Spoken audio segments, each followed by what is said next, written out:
Olá, pessoal! Então, vamos à segunda parte da videoaula sobre substituição inversa. Aqui nós vamos ver mais alguns exemplos. Então, só relembrando, a substituição inversa, ela vai fazer o caminho contrário ao método da substituição, certo? Nós agora vamos substituir uma variável por uma nova função, sendo que no método da substituição a gente fazia o contrário, nós substituíamos uma função por uma variável. E também nós vimos as substituições trigonométricas, né? 3 possíveis, certo? Que são usadas em geral para eliminar radicais do meu integrando. Bom, nesta videoaula nós vamos começar com o seguinte exemplo. Neste exemplo nós queremos encontrar a área destacada no gráfico da elipse abaixo, ou seja, é a área do primeiro quadrante, né, referente a essa elipse, e lembrando que a equação da elipse ela é dada por x ao quadrado, a ao quadrado, mais y ao quadrado, b sobre b ao quadrado, igual a 1. Bom, então nós vamos começar olhando para a equação da elipse e vamos isolar o y nesta equação. Então, isolando o y, nós obtemos que o y é igual a mais ou menos b sobre a raiz quadrada de a ao quadrado menos x ao quadrado. Neste caso aqui, eu estou considerando que o a e o b são positivos, certo? Então, a parte com o sinal mais refere-se à curva superior da elipse e a parte com o sinal menos é a curva de baixo da elipse. Bom, nós queremos então calcular esta área. Como eu vou proceder? Como nós já vimos, a integral está associada à área, certo? Desde que essa função ela seja positiva. Então, como nós estamos querendo calcular esta área, nesta região nós percebemos que ela está limitada superiormente pela curva y igual a b sobre a, raiz quadrada de a ao quadrado menos x ao quadrado, onde o x está variando de 0 até a. Então, nós podemos usar a integral desta função no intervalo de 0 até a para obter esta área, certo?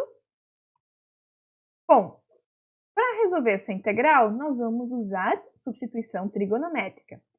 Então, para conseguir eliminar este radical, nós vamos usar a substituição x igual a seno de t, com o t variando de menos π sobre 2 a π sobre 2. Então, quem é dx é a cosseno de t dt. O radical, usando essa substituição, nós já vimos na outra videoaula, é igual a cosseno de t. Como nós temos uma integral definida, nós podemos, primeiramente, calcular a integral indefinida, voltar para a variável x e aí usar os limites de integração. Ou, ao fazer a substituição, nós podemos já também usar os valores correspondentes dos limites de integração, ou seja, calcular os limites de integração adequados, que é o que a gente vai fazer aqui. Então, no caso aqui, quando x igual a 0, nós vamos ter que o seno de t vai ser 0. Como eu estou olhando t no intervalo de menos π sobre 2 a π sobre 2, então isso quer dizer que o t é 0. Quando x é a, que é o limite superior, né, nessa integral, então nós vamos ter que o seno de t vai ser a sobre a, ou seja, 1. Então, quem vai ser o t? Quando que o seno vale 1 neste intervalo? Quando t é igual a π sobre 2. Então, os novos limites de integração vão ser 0 e π sobre 2. Então, substituindo, né, o b sobre a é uma constante, pode vir para fora da integral. Então, os limites de integração agora vão ser de 0 até π sobre 2. O radical, raiz quadrada de a ao quadrado menos x ao quadrado, é a cosseno de t. Dx, a cosseno de t dt, substituindo. Então, nós vamos ter a integral de 0 até π sobre 2, cosseno ao quadrado de t dt. Este a eu trouxe para fora, né, um deles, e o outro eu consegui simplificar com o denominador. Como nós já vimos em outro exemplo, para calcular a integral de cosseno ao quadrado, nós usamos uma identidade trigonométrica do seguinte tipo, ou seja, 1 mais cosseno de 2t sobre t. Agora, calculando essa integral, nós obtemos de que isso vai ser AB dividido por 2 vezes t mais seno de 2t sobre 2. E eu vou avaliar essa função em 0 e em π sobre 2, que são os limites de integração. Então, avaliando esse termo em π sobre 2, nós vamos ter π sobre 2 mais seno de 2 vezes π sobre 2, ou seja, seno de π dividido por 2, menos tudo isso avaliado em 0. Então, vai ficar 0 menos seno de 0 sobre 2. Seno de 0 é 0 e seno de π também. Então, aqui nós temos de que, então, a área desta região da elipse, ou seja, da região da elipse que está no primeiro quadrante, é igual a π AB sobre 4. Vamos ao segundo exemplo. Agora eu tenho a integral de x dividido por raiz quadrada de x ao quadrado mais 2x mais 5. Notem que, neste caso, nós não temos uma integral como aquelas onde a gente usou substituição trigonométrica, ou seja, do tipo a ao quadrado mais ou menos x ao quadrado, ou x ao quadrado menos a ao quadrado. E aí, como vamos proceder?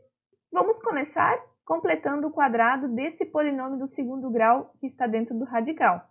Completando o quadrado, nós vamos ter que raiz quadrada de x ao quadrado mais 2x mais 5 vai ser igual a raiz quadrada de x mais 1 ao quadrado mais 4. Agora, chamando x mais 1 de u, então nós vamos ter que o du vai ser dx, e o x aqui do numerador eu tenho que isolar aqui, então o x vai ser u menos 1. Fazendo essa substituição, nós temos que esta integral vai ser igual a u menos 1, o dx é du, né? E raiz quadrada de u ao quadrado mais 4. Esta integral, sim, nós já sabemos como calcular. De que forma? Para resolver esta integral, nós vamos usar a substituição trigonométrica.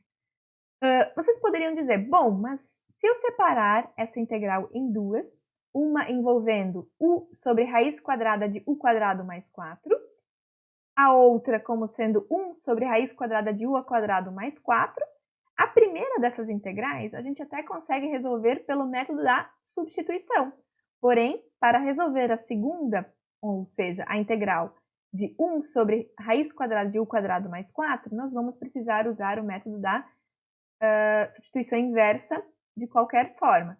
Então, eu já vou usar um único método, ou seja, usar o método da substituição trigonométrica.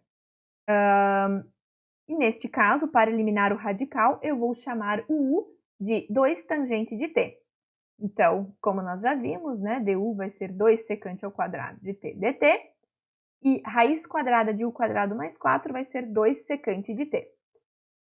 Substituindo, então, u é 2 tangente de t, o du é 2 secante ao quadrado de t dt, dividido por 2 secante de t. Fazendo a simplificação, então nós vamos ficar aqui no numerador com 2 tangente de t menos 1 vezes secante de t dt. Usando a distributividade e usando de que tangente de t é seno de t sobre cosseno de t, e a secante de t é 1 sobre cosseno de t, então nós vamos ter a nova integral de seno de t dividido por cosseno ao quadrado de t dt, menos a integral da secante de t dt. A integral da secante nós já conhecemos. Para calcular essa primeira integral, nós vamos usar o método da substituição.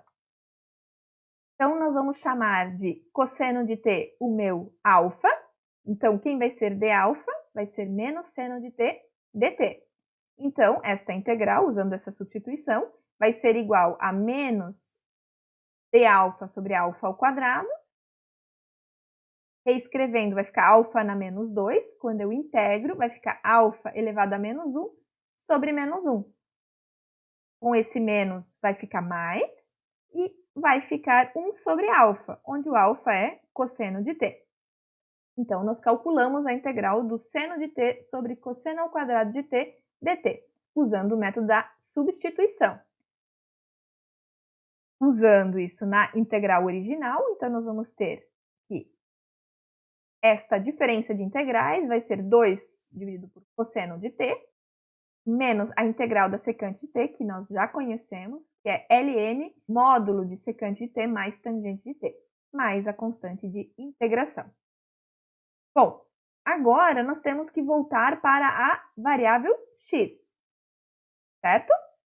Bom, então, nós temos que usar o triângulo retângulo.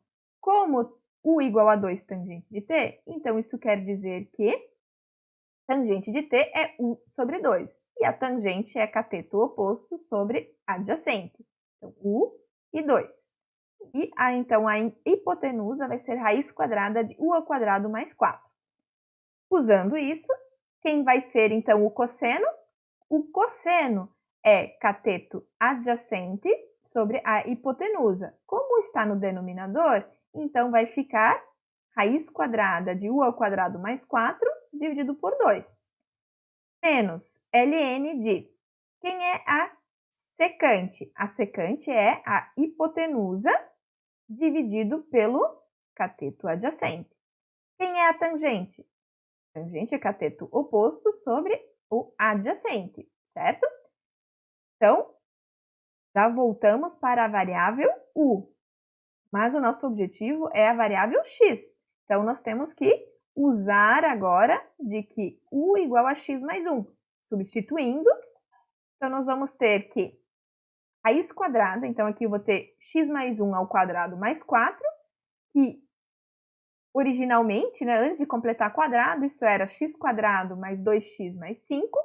Então, substituindo, esse 2 cancelando, aqui também, né, então vai ficar ln de, vai ficar raiz quadrada de x quadrado mais 2x mais 5 dividido por 2, mais x mais 1 dividido por 2 em módulo mais c.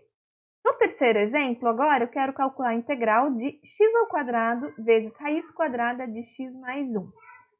Notem que a gente tem um radical aqui, porém, a gente não tem um termo dentro do radical como aqueles que a gente viu para usar substituição trigonométrica. Qual é a substituição que a gente vai usar, então? Então, neste caso, nós não vamos usar substituição trigonométrica. Nós vamos usar de que u igual a x mais 1. Então, se u igual a x mais 1, du é dx, e eu vou precisar também saber quem é x, ou seja, x vai ser u menos 1. Substituindo, então eu vou ter que o x é u menos 1, ou seja, u menos 1 ao quadrado, raiz quadrada de u, dx, que no caso é du. Desenvolvendo o quadrado, que no caso vai ser u ao quadrado menos 2u mais 1, vezes raiz quadrada de u, que é u elevado a meio. Usando a distributividade, eu vou ter então a integral de u elevado a 5 meios menos 2, u elevado a 3 meios, mais u elevado a meio du. Essas integrais nós sabemos calcular, basta usar a regra da potência, certo? Então, u elevado a 5 meios integrando vai ficar u elevado a 5 meios mais 1, dividido por 5 meios mais 1, e assim para os demais termos. Ou seja, nós temos que a integral original vai ser 2 sobre 7, aqui seria u elevado a 7 meios, mas eu já estou voltando para a minha variável original, pois u é x mais 1, menos 4 sobre 5, x mais 1, 5 meios, mais 2 terços, x mais 1 elevado a 3 meios, mais a constante de integração. Então, este é um exemplo onde nós temos a presença de um radical e nós resolvemos usando uma substituição que não é a substituição trigonométrica, certo? Então, nós temos que ter em mente que ao resolver uma integral, nós primeiro tentamos usar o método da substituição, integração por partes, não funcionou? Aí sim a gente pode tentar o recurso da substituição trigonométrica. Porque, em geral, a substituição trigonométrica dá um pouco mais de trabalho do que o método da substituição. Bom, um quarto exemplo, ele está pedindo o seguinte: determine alfa tal que a integral de menos 1 até 1 é de alfa x ao quadrado, raiz quadrada de x mais dx, seja igual a 4 sobre 7, raiz quadrada de 2. Bom, então eu quero determinar o alfa de tal forma que esta igualdade seja verdadeira. Notem que nós já calculamos no exemplo anterior a integral de x ao quadrado, raiz quadrada de x mais 1 dx. Então, vamos usar esse resultado. Basta avaliar esta função nos limites de integração, que no caso são menos 1 e 1. Então, avaliando em 1, nós vamos ter esta expressão. Quando for avaliar em menos 1, notem que todos esses termos aqui vão zerar. Simplificando, nós vamos ter, então, alfa vezes 240 raiz quadrada de 2 menos 256 raiz de 2 mais 140 raiz quadrada de 2 dividido por 105. Ou seja, essa integral é alfa vezes 124 raiz quadrada de 2 dividido por 105. Nós queremos que este valor que nós obtivemos seja igual a 4/7 de raiz de 2. Então, quem vai ser o alfa? Igualando, nós chegamos então de que o alfa deve ser 15 sobre 31. Ok? Bom, então esta era a videoaula de hoje. Até a próxima!